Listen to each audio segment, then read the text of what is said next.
Hello, I am your teacher, Mr. Pacitti, and this is my classroom here in Portland, Oregon, so put away your mobile phones, put away your Tom Campbells. Bellend, you don't even work here. It's time to concentrate, it's time to study. This is SmackDown Live, and this is Graded.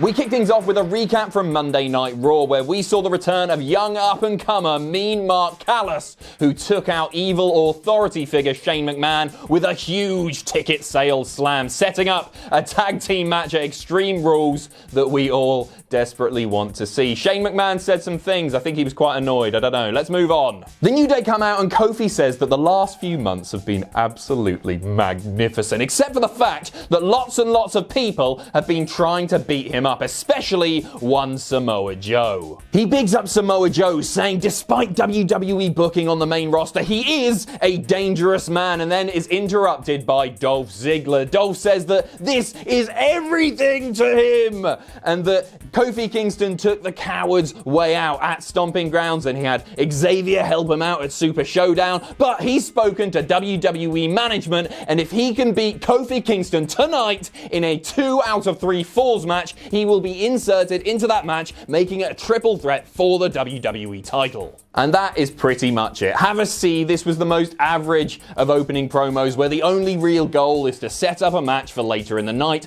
and everything around it is just filler. 15 minutes in, it's time for a match. The SmackDown Tag Team Champions Bryan and Rowan taking on Big E and Xavier Woods in a non-title match. A pretty alright match here, where, you guessed it, Xavier taking the beat down from both the heels, leading to the hot tag. Big E comes in, dominates for a little bit, but not for long. Bryan catches him in the label lock.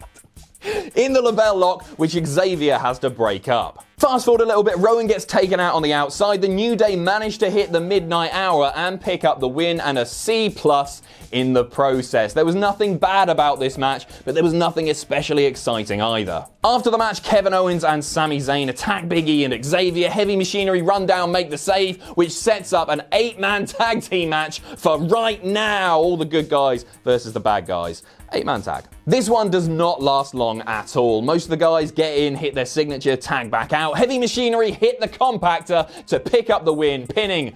who was it? Oh, Sami Zayn, obviously. As for the match, this was so short that it never really felt like it had a chance to get going, so I can't really give it anything more than a C-. Interesting note, Kevin Owens leaving Sami Zayn to eat the pin, disregarding his friend. Not very nice. Commentary really hammering that point home, so don't expect those two to stay friends for much longer. Fight forever. Next up, in a match set up earlier in the night by Shane O'Mac himself, it's Elias taking on The Miz in a 2 out of 3 falls match. What? 2 out of 3 falls matches in one night. Way to make that stipulation feel not special in any way. Look at Cole Gargano. It felt like two guys who had so much to prove. They were so evenly matched, they needed those extra falls to make it clear who the definite winner would be. And they're not The Miz and Elias. Nothing wrong with The Miz. Elias isn't the strong. It doesn't matter. It doesn't. 2 out of 3 falls matches on weekly TV. Why? Shane distracts The Miz. The Miz gets kneed in the face. There's your first fall. Elias is 1-0. And then it looks like The Miz is about to pick up a point after hitting the skull-crushing finale, but Shane runs in and just starts battering him, leading to a DQ. It is 1-1. Shane and Elias then double-team The Miz on the outside of the ring. They toss him back in. Hoo-ah! Shane hits the spear, and then despite the fact that The Miz hasn't got back to his feet, he's properly laid out, the ref just goes, okay, third fall time. Great refereeing. Elias hits the elbow. 1, 2, 3. Your winner. The third and final fall goes to Elias. Whew. So yeah, I think I preferred Gargano Cole. After the match, Shane sets him up in the corner. He's gonna go for coast to coast. And then, nothing. Roman Reigns doesn't come out. Despite the fact that SmackDown is his brand. He's meant to be on SmackDown. Roman Reigns is nowhere to be seen. And Shane hits the move. Shane hits the move. End of segment. I can't give this anything more than a D+. I actually got a little bit excited when Shane opened the show. Not because I was excited to see Shane McMahon, but I thought that might be the only time that we saw Shane on this episode of SmackDown. But I should have known better. This is complete oversaturation of Shane McMahon once again. He's ruining the weekly shows on a weekly basis.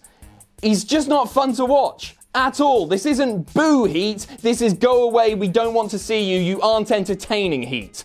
Please, just somebody absolutely ruin him at the next pay-per-view or on Raw or in a parking lot or anywhere. Just get him off our screens. Quick backstage interview with Fergal Lovelength. He's the IC champion. Remember him? I'm only mentioning him because he rarely gets TV time for some reason. His next opponent looks like it's going to be Shinsuke Nakamura, and I'm actually very, very excited about this because it breaks up the nonsensical pairing of Rusev and Shinsuke Nakamura. Hopefully gets Nakamura on TV a little bit more, and you know, those two should be producing some absolute classics.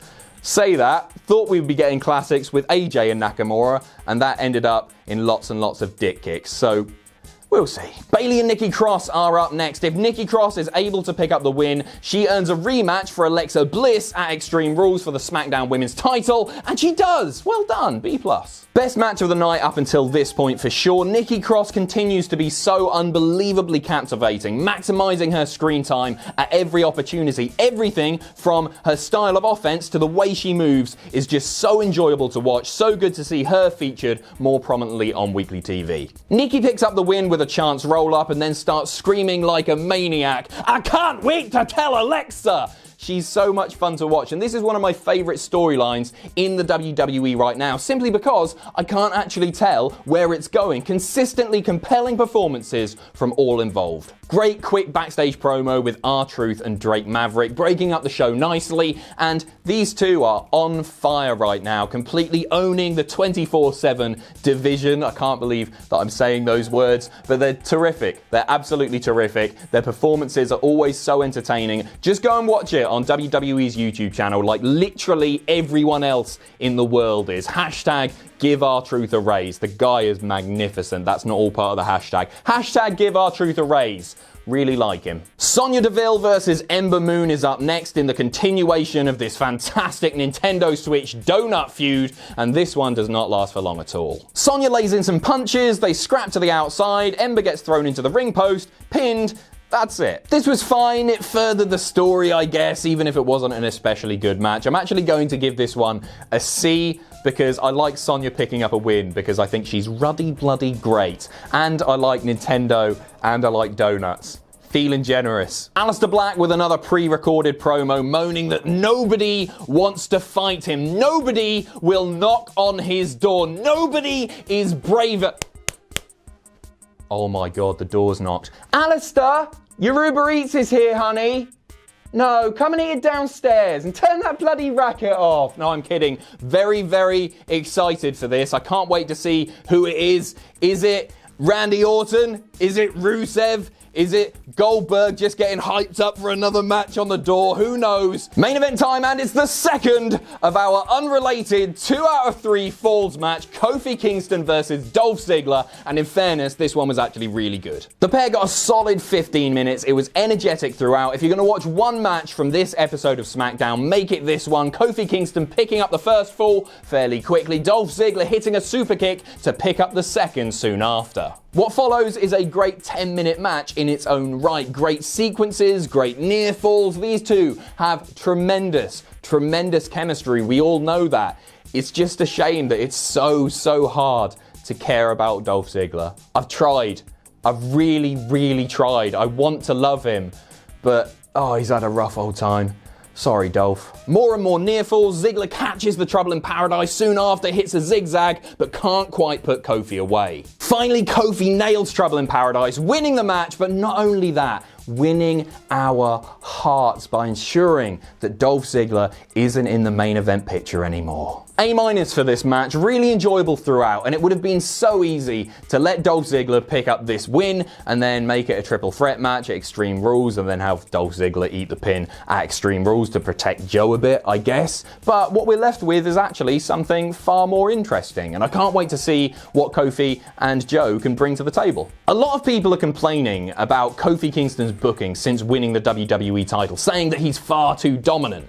But personally, I find it quite refreshing to have a champion who wins all the time, whose name isn't Brock Lesnar. And because Kofi's image before the title win was a guy who wins sometimes, loses sometimes, they're actually building him up as a legitimate threat, a fighting champion. A mixed bag this week. I'm fed up of Shane. Completely and utterly fed up of Shane. It's gone past a joke now. The guy is just ruining Raw and SmackDown every single week. I don't want to see him wrestle anymore. I don't want to see him in a match with The Undertaker for some reason, some pointless tag match which will be forgotten about so quickly because it's so detrimental to WWE's weekly shows to be featuring him this much. It's just not fun. It's really, really bad. The high points were Nikki Bayley was great. The main event was fantastic. Aleister Black, good promo there.